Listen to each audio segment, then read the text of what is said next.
ਪੰਜਾਬੀ ਖਬਰਾਂ ਦੇ ਵਿੱਚ ਵੱਡੀ ਖਬਰ। ਪੰਜਾਬ ਦੇ ਸਾਬਕਾ ਮੁੱਖ ਮੰਤਰੀ ਕੈਪਟਨ ਅਮਰਿੰਦਰ ਸਿੰਘ ਆਪਣੇ 2 ਦਿਨਾਂ ਦੇ ਦਿੱਲੀ ਦੌਰੇ ਤੇ ਨੇ। ਸੋਮਵਾਰ ਨੂੰ ਇੱਕ ਵਾਰ ਫੇਰ ਦਿੱਲੀ 'ਚ ਜਾਨੀ ਤੀਜੀ ਵਾਰ ਉਹ ਗ੍ਰਹਿ ਮੰਤਰੀ ਅਮਿਤ ਸ਼ਾਹ ਨੂੰ ਮਿਲ ਸਕਦੇ ਨੇ। ਚਰਚਾ ਇਹ ਵੀ ਹੈ ਕਿ ਕੈਪਟਨ ਨਵੀਂ ਸਿਆਸੀ ਪਾਰਟੀ ਬਣਾਉਣ ਜਾ ਰਹੇ ਨੇ। ਇਸ ਤੋਂ ਪਹਿਲਾਂ ਕੈਪਟਨ ਸੋਮਵਾਰ ਨੂੰ ਦਿੱਲੀ 'ਚ ਕੇਂਦਰੀ ਗ੍ਰਹਿ ਮੰਤਰੀ ਅਮਿਤ ਸ਼ਾਹ ਦੇ ਨਾਲ ਮੁਲਾਕਾਤ ਕਰ ਸਕਦੇ ਨੇ।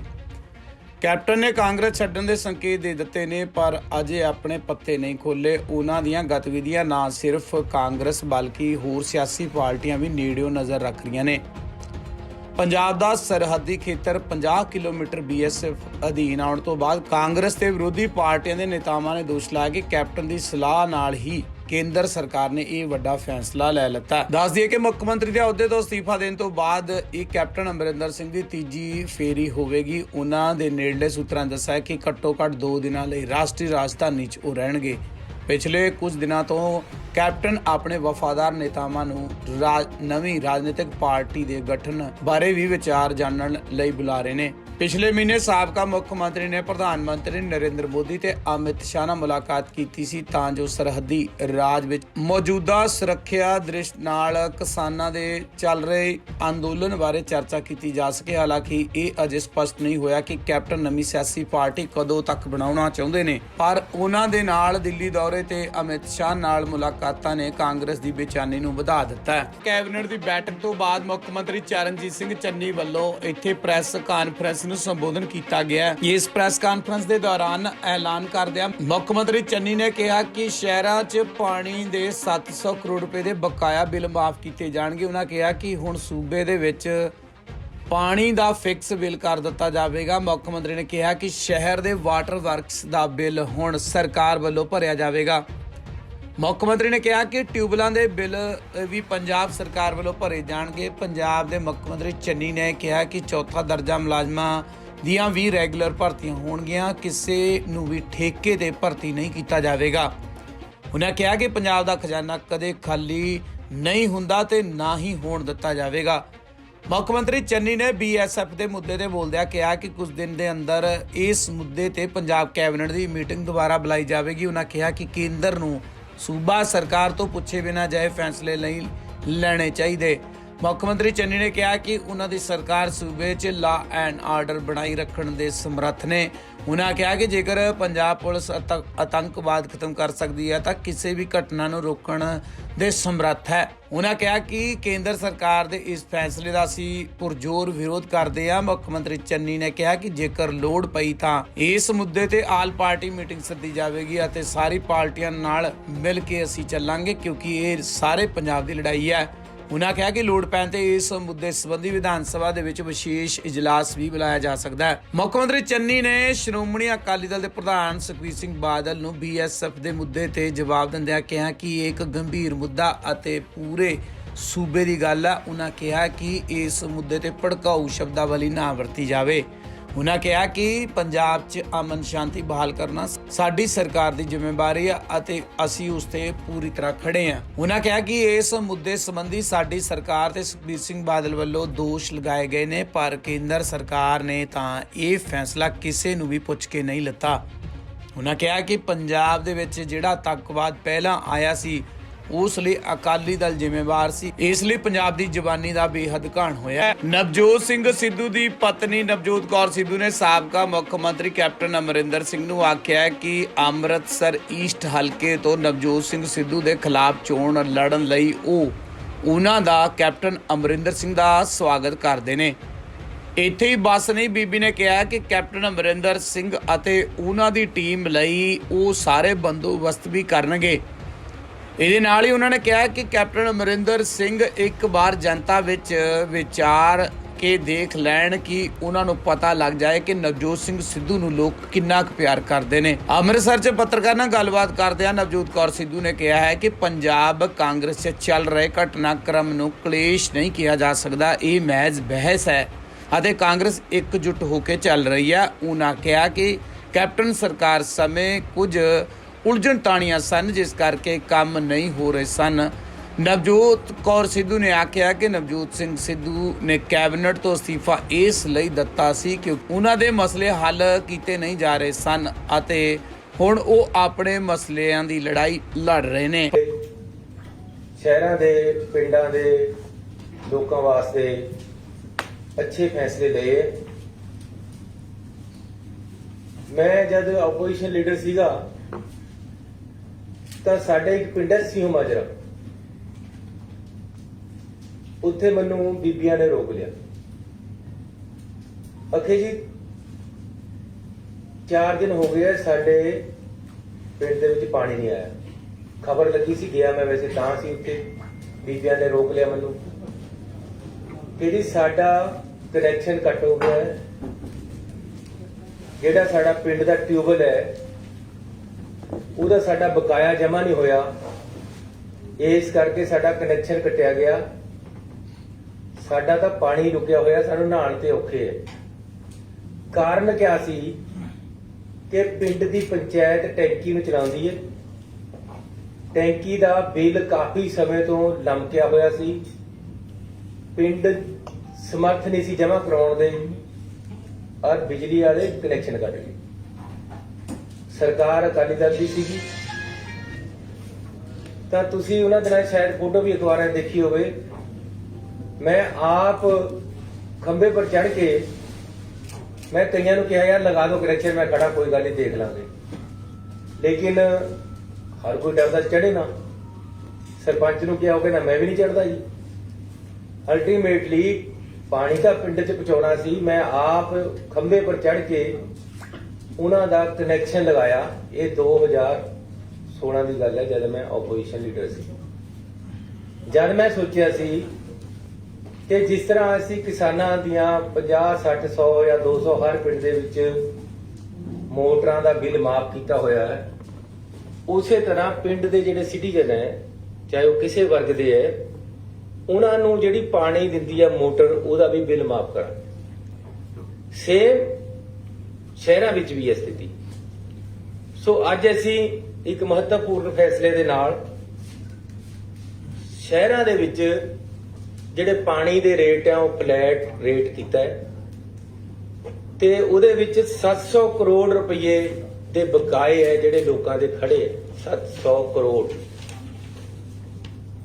ਸਮਰਥ ਨਾ ਹੋਣ ਕਰਕੇ ਦੇ ਨਹੀਂ ਰਹੇ ਲੋਕ, ਇਸ ਕਰਕੇ ਅਸੀਂ ਉਹ 700 ਕਰੋੜ ਰੁਪਏ ਪਰ ਅੱਜ ਲੀਕ ਮਾਰ ਰਹੇ ਹਾਂ। ਪੁਰਾਣੇ ਪਾਣੀ ਦੇ ਬਕਾਏ ਸਾਰੇ ਸ਼ਹਿਰਾਂ ਦੇ ਮਾਫ ਕਰ ਰਹੇ, ਤੇ ਜਿਹੜਾ ਪਾਣੀ ਦੀ ਟੈਂਕੀ ਪਰ ਟਿਊਬਵੈਲ ਲੱਗਿਆ ਹੋਇਆ, ਮੇਰੇ ਖਰੜ ਸ਼ਹਿਰ ਦੇ ਵਿੱਚ ਮੈਂ ਰਹਿੰਦਾ 45 ਟਿਊਬਵੈਲ ਹੈ, ਉਹਨਾਂ ਦੇ ਸਾਰਿਆਂ ਦੇ ਬਿੱਲ ਅੱਗੇ ਤੋਂ ਪੰਜਾਬ ਸਰਕਾਰ ਭਰੇ ਕਰੇਗੀ,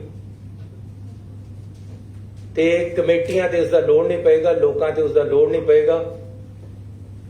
ਹੁਣ ਰੇਟ ਹੈ ਜਿਹੜਾ 125 ਤੱਕ ਗਜ ਦੇ ਪਲਾਟ ਤੱਕ ਮਾਪ ਹੈ, ਉਹ ਉਸੇ ਤਰ੍ਹਾਂ ਮਾਪ ਰਹੇਗਾ, ਲੇਕਿਨ ਉਸ ਤੋਂ ਉੱਪਰ ਦੇ ਜਿਹੜੇ ਹੈ ਉਹ ਪਹਿਲਾਂ ਵੱਖ-ਵੱਖ ਰੇਟ ਹੈ। 105 ਰੁਪਏ ਹੈ, ਫਿਰ 150 ਹੈ, ਫਿਰ 250 ਹੈ, ਫਿਰ 300 ਹੈ, ਪਲਾਟ ਦੇ ਸਾਈਜ਼ ਦੇ ਨਾਲ ਵੱਧਦੇ ਹੈ। ਉਹਨਾਂ ਸਾਰਿਆਂ ਨੂੰ ਫਲੈਟ ਕਰਕੇ 105 ਰੁਪਏ ਜਿਹੜਾ ਮਿਨੀਮਮ ਰੇਟ ਹੈ ਉਹਨੂੰ ਵੀ ਅਸੀਂ ਅੱਧ ਤੋਂ ਘੱਟ ਲੈ ਆਏ ਹੈ।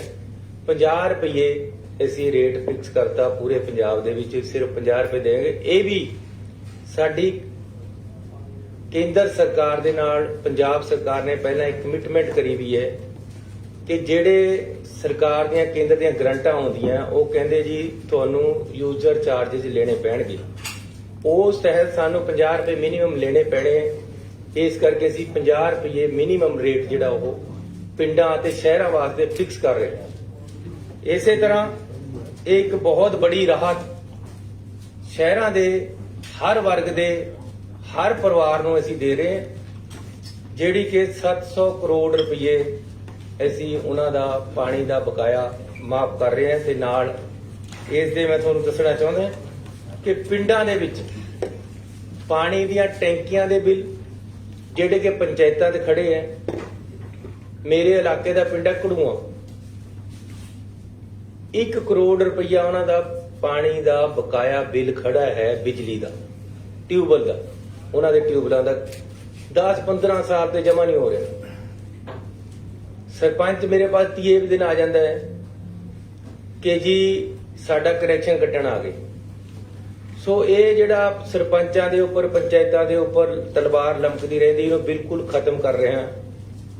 ਸਾਡੀ ਕੈਬਨਿਟ ਨੇ ਫੈਸਲਾ ਕਰ ਲਿਆ, ਐਫਐਮ ਸਾਹਿਬ ਨੇ ਮਨਜ਼ੂਰੀ ਦਿੱਤੀ ਹੈ ਤੇ ਅਸੀਂ 1168 ਕਰੋੜ ਰੁਪਏ ਦੇ ਬਿਜਲੀ ਦੇ ਬਕਾਏ ਬਿੱਲ ਮਾਫ ਕਰ ਰਹੇ ਹਾਂ ਪੰਚਾਇਤਾਂ ਦੇ, ਪਿੰਡਾਂ ਦੇ ਲੋਕਾਂ ਨੂੰ ਰਾਹਤ ਦੇਣ ਵਾਸਤੇ। ਇਹਦੇ ਨਾਲ ਹੀ ਪਿਛਲੇ ਬਿੱਲ ਤੱਕ ਦਾ ਜਿੰਨਾ ਬਕਾਇਆ ਹੈ ਪਿੰਡਾਂ ਦੇ ਲੋਕਾਂ ਦਾ, ਜਿਸ ਤਰ੍ਹਾਂ ਸ਼ਹਿਰਾਂ ਦੇ ਲੋਕਾਂ ਦਾ ਮਾਫ ਕੀਤਾ ਹੈ, ਚਾਹੇ ਉਹ ਕਿਸੇ ਵਰਗ ਦੇ ਹੈ। ਮੈਂ ਕਲੀਅਰ ਕਰ ਦਵਾਂ, ਆਮ ਤੌਰ ਤੇ ਫਿਰ ਕਹਿ ਦਿੰਦੇ ਜੀ ਇਹ ਤਾਂ ਫਲਾਣੇ ਦੇ ਕੀਤੇ, ਇਹ ਤਾਂ ਉਹਦੇ ਕੀਤੇ, ਏਦਾਂ ਨਹੀਂ ਹੈ। ਜਿਹੜਾ ਬੰਦਾ ਪਿੰਡ 'ਚ ਵਸ ਰਿਹਾ, ਜਿਹੜਾ ਬੰਦਾ ਸ਼ਹਿਰ 'ਚ ਵਸ ਰਿਹਾ, ਉਹਨਾਂ ਦੇ ਪੁਰਾਣੇ ਬਿਜਲੀ ਦੇ ਬਿੱਲਾਂ ਦੇ ਬਕਾਏ ਆ ਜਿਹੜੇ, ਉਹਨਾਂ ਪਰ ਅੱਜ ਅਸੀਂ ਲਾਈਨ ਮਾਰਤੀ ਹੈ ਕੈਬਨਿਟ ਨੇ, ਉਹਨਾਂ ਤੋਂ ਅੱਗੇ ਤੋਂ ਨਹੀਂ ਵਸੂਲੇ ਜਾਣਗੇ। ਅੱਗੇ ਤੋਂ ਪਹਿਲਾਂ 166 ਰੁਪਏ ਬਿਜਲੀ ਪਾਣੀ ਦਾ ਬਿੱਲ ਆਉਂਦਾ ਹੈ ਹਰ ਪਿੰਡ ਦੇ ਹਰ ਬਸਿੰਦੇ ਨੂੰ, ਹੁਣ ਅਸੀਂ ਉਹਦਾ ਫਲੈਟ ਰੇਟ ਕਰਤਾ ਹੈ, ਕਿਉਂਕਿ ਬਿਜਲੀ ਦਾ ਜਿਹੜਾ ਬਿੱਲ ਹੈ ਅੱਗੇ ਨੂੰ, ਮੋਟਰ ਜਿਹੜੀ ਚੱਲਦੀ ਹੈ ਉਹਦਾ ਬਿੱਲ ਸਰਕਾਰ ਨੇ ਦੇਣਾ, ਅੱਗੇ ਤੋਂ ਅਸੀਂ ਭਰਾਂਗੇ ਬਿਜਲੀ ਬੋਰਡ ਨੂੰ। ਬਿਜਲੀ ਬੋਰਡ ਨੂੰ ਤਾਂ ਪੈਸੇ ਦੇਣੇ ਪੈਣੇ, ਪੰਜਾਬ ਸਰਕਾਰ ਦੇਗੀ। ਤੇ ਲੋਕਾਂ ਦਾ 166 ਤੋਂ ਘੱਟ ਕੇ ਸਿਰਫ ਉਹਨਾਂ ਦਾ ਅਸੀਂ ਖਰਚਾ ਕੈਲਕੂਲੇਟ ਕੀਤਾ ਹੈ ਕਿ ਪਿੰਡ ਦੇ ਵਿੱਚ ਇੱਕ ਬੰਦਾ ਮੋਟਰ ਚਲਾਉਂਦਾ ਹੈ, ਕਦੇ ਮੋਟਰ ਖਰਾਬ ਹੋ ਜਾਂਦੀ, ਠੀਕ ਕਰਨੀ ਪੈਂਦੀ ਹੈ, ਕੋਈ ਲੀਕੇਜ ਹੋ ਜਾਂਦੀ ਛੋਟੀ ਮੋਟੀ, 50 ਰੁਪਏ, ਕਿਉਂਕਿ ਇਹ ਕੇਂਦਰ ਸਰਕਾਰ ਦਾ ਇੱਕ ਕਾਨੂੰਨ ਦੇ ਵਿੱਚ ਅਸੀਂ ਬੱਝੇ ਹੋਏ ਆ, ਸਾਨੂੰ ਲਾਉਣੇ ਪੈਂਦੇ ਆ, ਇਸ ਕਰਕੇ 50 ਰੁਪਏ ਫਲੈਟ ਰੇਟ ਅਸੀਂ ਲੋਕਾਂ ਵਾਸਤੇ ਕਰਕੇ ਦੇ ਰਹੇ ਹਾਂ। 50 ਰੁਪਏ 'ਚ ਇਹ ਉਹਨਾਂ ਨੂੰ ਪਾਣੀ ਮਿਲੇਗਾ। 70% ਦੀ ਰਿਬੇਟ ਹੈ ਅਸੀਂ ਉਹਨਾਂ ਨੂੰ ਦੇਤੀ ਹੈ।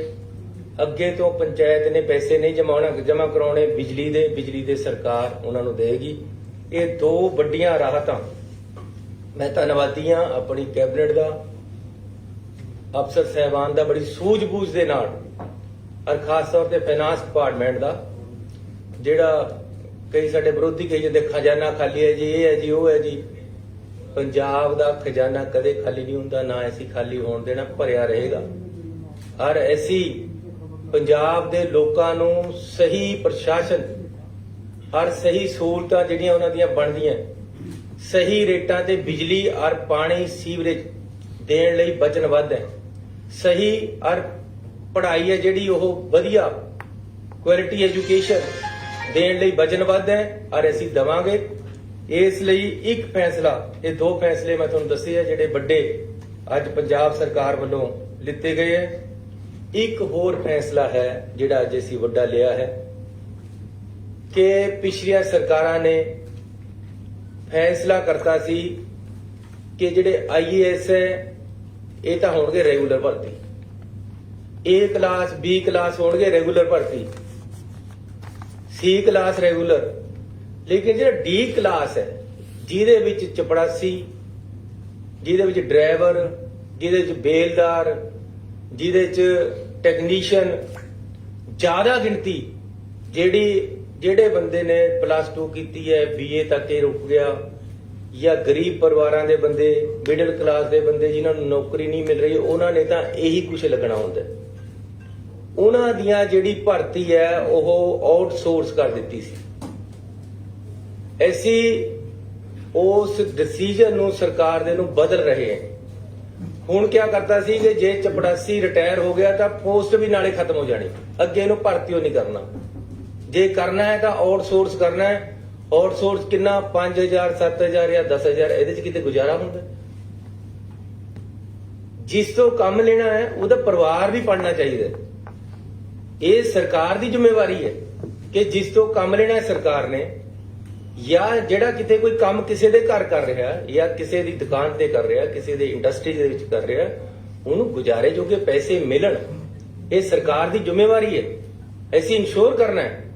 ਲੇਕਿਨ ਜੇ ਅਸੀਂ ਆਪ ਹੀ ਇਸ ਤਰ੍ਹਾਂ ਕਰਾਂਗੇ ਕਿ ਆਊਟਸੋਰਸ ਦੇ ਬੰਦੇ ਰੱਖਾਂਗੇ, ਸਾਰੀ ਉਮਰ ਉਹਨਾਂ ਦੇ ਤਲਵਾਰ ਲਟਕਦੀ ਰਹਿੰਦੀ ਜਦ ਤੱਕ ਨੌਕਰੀ ਕਰਦੇ ਰਹਿੰਦੇ ਕਿ ਅੱਜ ਕੱਟ ਤੇ ਕੱਲ ਕੱਟ ਤੇ ਜਦ ਮਰਜ਼ੀ ਕੱਢ ਦੋ।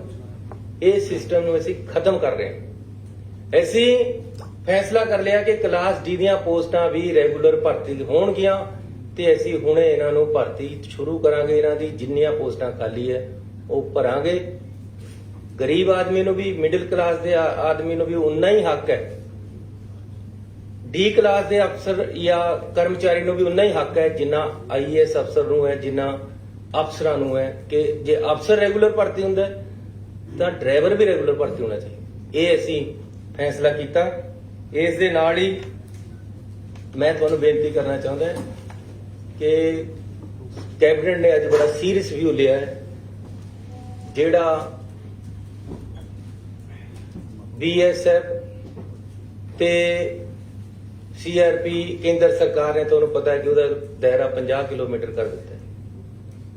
ਕੈਬਨਿਟ ਕੁਝ ਦਿਨਾਂ ਦੇ ਵਿੱਚ ਦੁਬਾਰੇ ਇਸ ਤੇ ਸਪੈਸ਼ਲ ਅਸੀਂ ਕੈਬਨਿਟ ਮੀਟਿੰਗ ਬੁਲਾ ਰਹੇ। ਅਸੀਂ ਇਸ ਗੱਲ ਤੋਂ ਬਿਲਕੁਲ ਖਿਲਾਫ ਹੈ ਕਿ ਇਸ ਤਰ੍ਹਾਂ ਦੇ ਫੈਸਲੇ ਪੰਜਾਬ ਸਰਕਾਰ, ਰਾਜ ਦੀ ਸਰਕਾਰ ਜਿਹੜੀ ਰਾਜ ਵਿੱਚ ਇਹ ਲਾਗੂ ਕੀਤੇ ਜਾ ਰਹੇ, ਉਹਨਾਂ ਤੋਂ ਪੁੱਛੇ ਬਿਨਾਂ ਨਹੀਂ ਲਏ ਜਾਣੇ ਚਾਹੀਦੇ, ਵਿਦਆਊਟ ਕੰਸਲਟੇਸ਼ਨ ਨਹੀਂ ਰਹਿਣੇ ਚਾਹੀਦੇ। ਔਰ ਜਿਹੜਾ ਲਾਅ ਐਂਡ ਆਰਡਰ ਹੈ ਉਹ ਸਟੇਟ ਸਬਜੈਕਟ ਹੈ। ਅਸੀਂ ਸક્ષਮ ਹੈ, ਪੰਜਾਬ ਸਰਕਾਰ ਸક્ષਮ ਹੈ। ਜੇ ਪੰਜਾਬ ਸਰਕਾਰ ਦੀ, ਪੰਜਾਬ ਦੀ ਪੁਲਿਸ ਅੱਤਵਾਦ ਖਤਮ ਕਰ ਸਕਦੀ ਹੈ ਤਾਂ ਇਹ ਸક્ષਮ ਹੈ ਕਿ ਕਿਸੇ ਵੀ ਘਟਨਾ ਨੂੰ ਹੋਣ ਤੋਂ ਰੋਕ ਸਕਦੀ ਹੈ। ਔਰ ਅਸੀਂ ਹਰ ਤਰ੍ਹਾਂ ਦੀ ਲੜਾਈ ਦੇਸ਼ ਵਾਸਤੇ, ਕੌਮ ਵਾਸਤੇ, ਆਪਣੇ ਸੂਬੇ ਦੀ ਤਰੱਕੀ ਵਾਸਤੇ, ਲਾਅ ਐਂਡ ਆਰਡਰ ਮੇਨਟੇਨ ਕਰਨ ਵਾਸਤੇ ਕਰਨੇ ਨੂੰ ਤਿਆਰ ਹੈ ਔਰ ਅਸੀਂ ਸક્ષਮ ਹੈ। ਇਸ ਕਰਕੇ 15 ਕਿਲੋਮੀਟਰ ਤੇ 50 ਕਿਲੋਮੀਟਰ ਕਰਨਾ ਕਿਸੇ ਤਰ੍ਹਾਂ ਵੀ ਜਾਇਜ਼ ਨਹੀਂ ਹੈ। ਅਸੀਂ ਇਸ ਦਾ ਵਿਰੋਧ ਕਰਦੇ ਹਾਂ। ਬਿਲਕੁਲ ਕਲੀਅਰ ਸ਼ਬਦਾਂ ਦੇ ਵਿੱਚ ਕੈਬਨਿਟ ਮੀਟਿੰਗ ਬੁਲਾਈ ਹੈ, ਮੈਂ ਚਿੱਠੀ ਲਿਖੀ ਹੈ। FM ਸਾਡੇ ਹੋਮ ਮਿਨਿਸਟਰ ਸਾਹਿਬ ਹੈ, ਇਹਨਾਂ ਨੇ ਹੋਮ ਮਿਨਿਸਟਰ ਨੂੰ ਚਿੱਠੀ ਲਿਖੀ ਹੈ। ਕੈਬਨਿਟ ਦੇ ਵਿੱਚ ਗੱਲ ਕਰਕੇ ਪਾਸ ਕਰਾਂਗੇ। ਜ਼ਰੂਰਤ ਪਈ ਤਾਂ ਆਲ ਪਾਰਟੀ ਮੀਟਿੰਗ ਕਰਾਂਗੇ, ਬਾਕੀ ਪਾਰਟੀਆਂ ਨੂੰ ਵੀ ਨਾਲ ਲੈ ਕੇ ਚੱਲਾਂਗੇ। ਇਹ ਸਾਰੇ ਪੰਜਾਬ ਦੀ ਲੜਾਈ ਹੈ, ਕੱਲੀ ਕਿਸੇ ਇੱਕ ਪਾਰਟੀ ਦੀ ਜਾਂ ਕੱਲੇ ਕਿਸੇ ਸਰਕਾਰ ਦੀ ਲੜਾਈ ਨਹੀਂ ਹੈ। ਇਸ ਕਰਕੇ ਜੇ ਜ਼ਰੂਰਤ ਪਈ, ਨਹੀਂ ਹੋਏਗਾ ਤਾਂ ਸਪੈਸ਼ਲ ਵਿਧਾਨ ਸਭਾ ਦਾ ਸੈਸ਼ਨ ਵੀ ਇਸ ਮੁੱਦੇ ਤੇ ਸੱਦਿਆ ਜਾਏਗਾ। ਨਾਲ ਹੀ ਮੈਂ ਸੁਖਬੀਰ ਬਾਦਲ ਜੀ ਦੀ ਇੱਕ ਪ੍ਰੈਸ ਕਾਨਫਰੰਸ ਦੇਖੀ ਹੈ, ਮੈਂ ਉਹਨਾਂ ਨੂੰ ਬੇਨਤੀ ਕਰਨਾ ਚਾਹੁੰਦਾ ਕਿ ਸੈਂਸਿਟਿਵ ਇਸ਼ੂ ਹੈ, ਪੂਰੇ ਸੂਬੇ ਦੀ ਗੱਲ ਹੈ। ਸੂਬੇ ਦੀ ਜਿਹੜੀ ਜੋ ਇਹਦੇ ਕਨਸਟੀਟਿਊਸ਼ਨਲ ਰਾਈਟ ਹੈ, ਸਟੇਟ ਐਂਡ ਸੈਂਟਰਲ ਸਟੇਟ ਦੇ ਰਿਲੇਸ਼ਨ ਹੈ, ਜੋ ਫੈਡਰਲ ਸਿਸਟਮ ਸਾਡਾ ਕਨਸਟੀਟਿਊਸ਼ਨ ਸਾਨੂੰ ਦਿੰਦਾ ਹੈ, ਉਸ ਦੇ ਅਧਿਕਾਰਾਂ ਦੀ ਗੱਲ ਹੈ। ਇਸ ਕਰਕੇ ਇਸ ਨੂੰ ਭੜਕਾਊ ਸ਼ਬਦਾਂ ਦੇ ਵਿੱਚ ਨਾ ਕਰੋ। ਅਸੀਂ ਪੰਜਾਬ ਦੇ ਵਿੱਚ ਅਮਨ ਸ਼ਾਂਤੀ ਬਹਾਲ ਕਰਨਾ ਸਰਕਾਰ ਦੀ ਜ਼ਿੰਮੇਵਾਰੀ ਹੈ। ਅਸੀਂ ਉਸ ਤੇ ਖੜੇ ਹਾਂ। ਕਿਸੇ ਤਰ੍ਹਾਂ ਵੀ ਅਸੀਂ ਅਮਨ ਸ਼ਾਂਤੀ ਭੰਗ ਨਹੀਂ ਹੋਣ ਦੇਵਾਂਗੇ। ਜਿਸ ਤਰ੍ਹਾਂ ਦੇ ਉਹਨਾਂ ਨੇ ਉਹਦੀ ਪ੍ਰੈਸ ਕਾਨਫਰੰਸ ਕੀਤੀ ਹੈ ਕਿ ਜੀ ਹਰਮੰਦਰ ਸਾਹਿਬ ਦੇ ਵਿੱਚ ਉਹ ਆ ਕੇ ਵੜ ਜਾਣਗੇ, ਇਹ ਤਾਂ ਹਰਮੰਦਰ ਸਾਹਿਬ ਦੇ ਵਿੱਚ ਬਾੜਦੇ ਜੀ, ਇਹ ਤਾਂ ਚੰਨੀ ਨੇ ਉੱਥੇ ਦੇਤਾ ਜੀ। ਉਹ ਯਾਰ ਸਾਨੂੰ ਤਾਂ ਅਗਲੇ ਨੇ ਪੁੱਛਿਆ ਨਹੀਂ। ਇੱਕ ਆਰਡਰ ਕੱਢ ਕੇ ਅਖਬਾਰਾਂ 'ਚੋਂ ਪਤਾ ਲੱਗਿਆ ਕਿ ਇਹ ਆਰਡਰ ਨਿਕਲ ਗਿਆ। ਇਸ ਕਰਕੇ ਇਸ ਤਰ੍ਹਾਂ ਦੀ ਭੜਕਾਹਟ ਸੂਬੇ ਦੇ ਵਿੱਚ ਪਾਉਣ ਦੀ ਜ਼ਰੂਰਤ ਨਹੀਂ ਹੈ। ਸੁਖਬੀਰ ਬਾਦਲ ਜੀ, ਮੈਂ ਤੁਹਾਨੂੰ ਰਿਕੁਐਸਟ ਕਰਾਂਗਾ ਕਿ ਅਸੀਂ ਪਹਿਲਾਂ ਬਹੁਤ ਅੱਤਵਾਦ ਭੋਗ ਚੁੱਕੇ, ਬੜਾ ਨੁਕਸਾਨ ਕੀਤਾ ਹੈ। ਅਕਾਲੀ ਦਲ ਉਸ ਦਾ ਜ਼ਿੰਮੇਵਾਰ ਹੈ ਜਿਹੜਾ